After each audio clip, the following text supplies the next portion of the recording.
एका संसारिक जंगमाची पाद्यपूजा का केली जाते याबद्दल संत शिरोमणी मन्मथ माऊलींनी परमरहस्य या ग्रंथाच्या माध्यमातून शिव पार्वतीचा संवाद जगापुढे ठेवत असताना सांगितलेला आहे।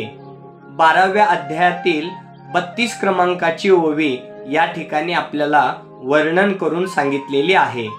गुरु लिंग आणि जंगम तिन्हीच्या पूजेचा एकची नेम, तिन्ही एक भावे पूजी भक्तोत्तम, तो मुकुटमणी शिवाचारासी।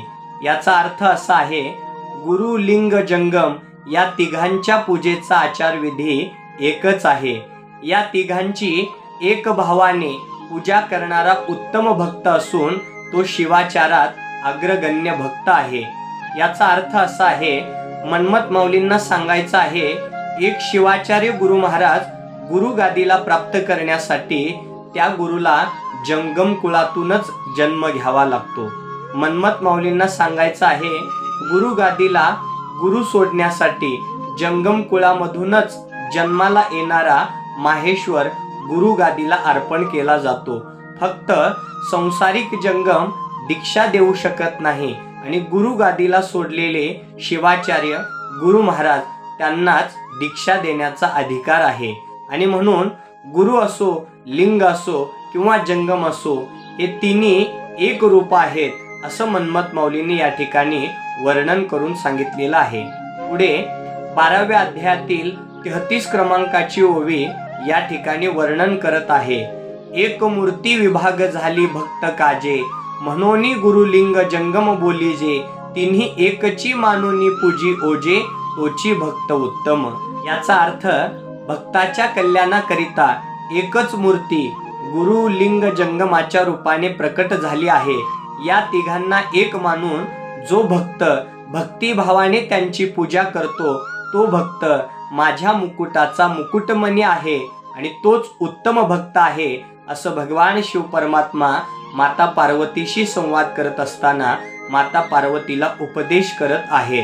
पुढे संत शिरोमणी मन्मथ माऊलींनी 12व्या अध्यायामध्ये वर्णन करून सांगितलेलं आहे। जंगमलिंगी भेद धरिता, अधोगती पावे तत्वता, परमात्म भावे मानिता, पूजिता मोक्ष पद पावे। याचा अर्थ असा आहे, आचार संपन्न जंगम व लिंग आणि शिवाचार्याच्या मध्ये आपण जर भेद ठेवला तर त्यास नरकाची प्राप्ती होते। शिवाचार्य आणि जंगम हे प्रत्यक्ष परब्रह्मच आहेत असे मानून पूजा केली तर त्या भक्तास मोक्षाची प्राप्ती होते असं मन्मथ माऊलींनी वर्णन करून सांगितलेलं आहे। आणि म्हणून संत शिरोमणी मन्मथ माऊलींनी स्वतः सिद्ध केले आहे, एका गुरु गादीला गुरु अर्पण करण्यासाठी जंगम कुळातील माहेश्वर असावा असं मन्मथ माऊलीनं या ठिकाणी वर्णन केलेलं आहे। त्यामुळे जितका मान शिवाचार्य गुरु महाराजांना आहे तितकाच जंगम माहेश्वर मूर्ती आचार संपन्न युक्त स्वामींना आहे असं संत शिरोमणी मन्मथ माऊलींनी परमरहस्याच्या माध्यमातून वर्णन करून सांगितलेलं आहे।